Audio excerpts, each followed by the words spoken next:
Busca a Jesús cada mañana y prepárate para un día genial, porque no hay día completo sin adoración.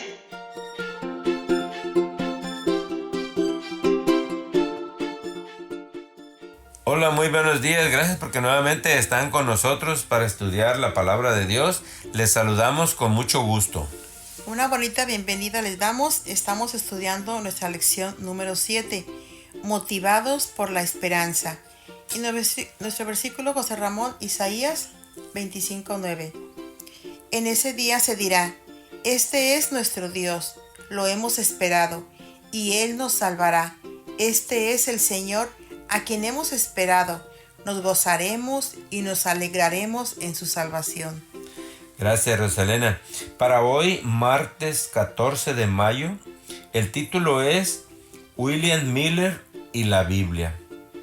Así como Dios utilizó a los reformadores protestantes para redescubrir la verdad sobre la justificación por la fe solo en Cristo, también utilizó a William Miller para redescubrir la verdad sobre la modalidad de la segunda venida de Cristo. Mientras Miller estudiaba las Escrituras, descubrió a un Cristo que lo amaba más de lo que podía imaginar. Con su Biblia, una pluma y un cuaderno, comenzó leyendo el Génesis y solo avanzaba en su lectura en la medida que podía entender el pasaje en cuestión. Al comparar un pasaje con otro, permitió que la Biblia se explicara a sí misma. Fíjate, Selena, cómo en todos tiempos ha habido personas que se dedican a estudiar la Biblia con tanta detención, ¿verdad? Y yo creo que este es algo que debería de enseñarnos a nosotros en este día, que debemos dedicar más tiempo a escudriñar la palabra de Dios, como dice la misma Biblia, para poder entenderla.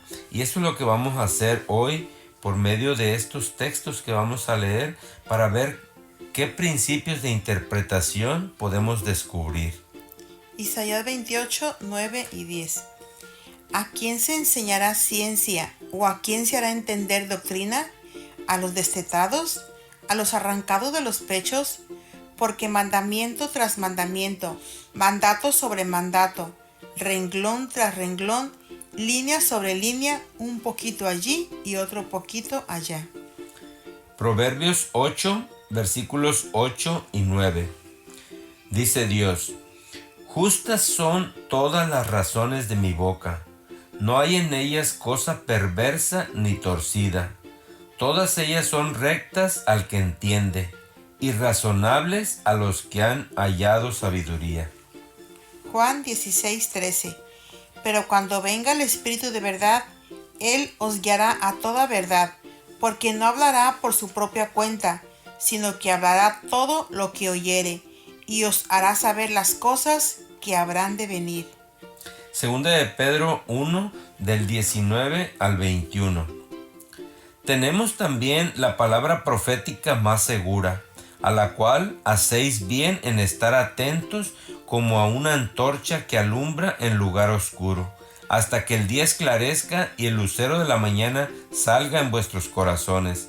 Entendiendo primero esto, que ninguna profecía de la Escritura es de interpretación privada, porque nunca la profecía fue traída por voluntad humana, sino que los santos hombres de Dios hablaron siendo inspirados por el Espíritu Santo.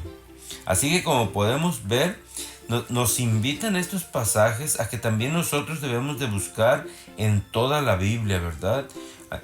Porque es de gran bendición, dice, para los que los buscan, y que lo podemos hacer con la ayuda del Espíritu Santo. ¿Por qué? Porque dice que toda la Escritura es inspirada por Dios. Por esa razón, Rosalena, a medida de que William Miller comparaba versículo con versículo, se le abrían los misterios de la Biblia. Así es, fíjate, él mismo buscaba como quien busca un tesoro escondido y fue ricamente recompensado. El Espíritu Santo le abrió la palabra de Dios a fin de que la entendiera. Abordó las profecías con la misma diligencia en el estudio de la Biblia que con los demás pasajes bíblicos que él estudiaba.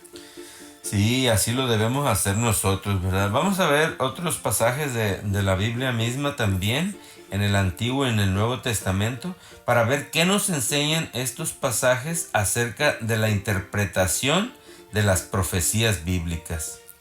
Daniel 1:17. A estos 4 muchachos Dios le dio conocimiento e inteligencia en todas las letras y ciencias, y Daniel tuvo entendimiento en toda visión y sueños. Daniel 2:45. De la manera que viste que del monte fue cortada una piedra, no con mano, la cual desmenuzó el hierro, el bronce, el barro, la plata y el oro. El gran Dios ha mostrado al rey lo que ha de acontecer en los porvenir. Y el sueño es verdadero y fiel su interpretación. Ahora, primera de Pedro 1, 10 y 11. Dice: los profetas que profetizaron de la gracia destinada a vosotros inquirieron y diligentemente indagaron acerca de esta salvación, escudriñando qué persona y qué tiempo indicaba el Espíritu de Cristo que estaba en ellos, el cual anunciaba de antemano los sufrimientos de Cristo y las glorias que vendrían tras ellos. Apocalipsis 1, del 1 al 3. La revelación de Jesucristo que Dios le dio para manifestar a su siervo las cosas que deben suceder pronto, y la declaró enviándola por medio de su ángel a su siervo Juan, que ha dado testimonio de la palabra de Dios y del testimonio de Jesucristo y de todas las cosas que ha visto. Bienaventurado el que lee y los que oyen las palabras de esta profecía y guardan las cosas en ellas escritas, porque el tiempo está cerca. Y sí es cierto, el tiempo está cerca. Así que también nosotros lo que podemos aprender de estos versículos es que deberíamos de hacerlo así también, ¿verdad? Como Daniel y sus amigos, que con la ayuda de Dios y con el Espíritu Santo, ellos entendieron la palabra de Dios con el conocimiento y la inteligencia de Dios mismo, ¿verdad? Viendo que lo que les indicaba el Espíritu Santo que hicieran y cómo Dios se las revelaba para saber, como nos dice al final, lo que había de suceder en los postreros tiempos o en estos últimos tiempos que estamos viviendo. Por esa razón es que los símbolos de los libros proféticos no están rodeados de misterio, Roselena. Un Dios amoroso nos ha dado su palabra profética con el fin de prepararnos para los acontecimientos culminantes que pronto tendrán lugar en este mundo. Por esa razón, como hemos visto de este personaje de hoy, William Miller comprendió claramente que la mejor manera de entender las profecías era permitir que éstas se interpretaran a sí mismas. La misma Biblia explica claramente los símbolos proféticos. Las bestias representan reyes o reinos, como dice Daniel 7, 17 y 23.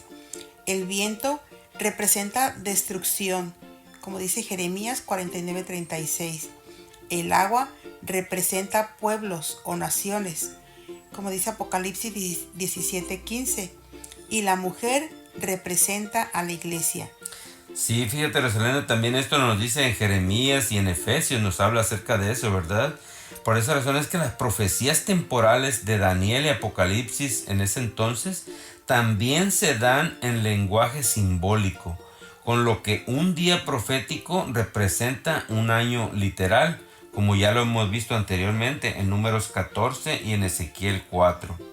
Por esa razón es que cuando William Miller aplicó estos principios de interpretación bíblica, quedó sorprendido con su descubrimiento respecto de lo que él creía que era el momento del regreso de Cristo.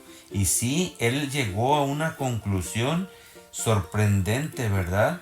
Y concluyó en qué tiempo exacto vendría nuestro Señor Jesucristo.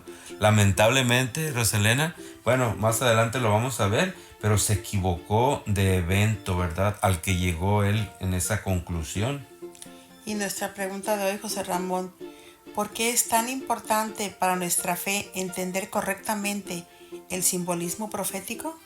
Es importante, Rosalena, porque de esa manera podemos también llegar a la conclusión que los tiempos están cerca, ¿verdad? Y cómo podemos comprender y descifrar cada uno de los personajes que intervienen en esta profecías que estamos estudiando. Por esa razón es que pidamos a Dios que nos ayude para que podamos comprender la palabra de Dios y que podamos dedicar tiempo, así como vimos de Miller, ¿verdad? Renglón por renglón, versículo tras versículo, podamos estudiar la palabra de Dios. Muchas gracias por acompañarnos. Que tengan un bello día.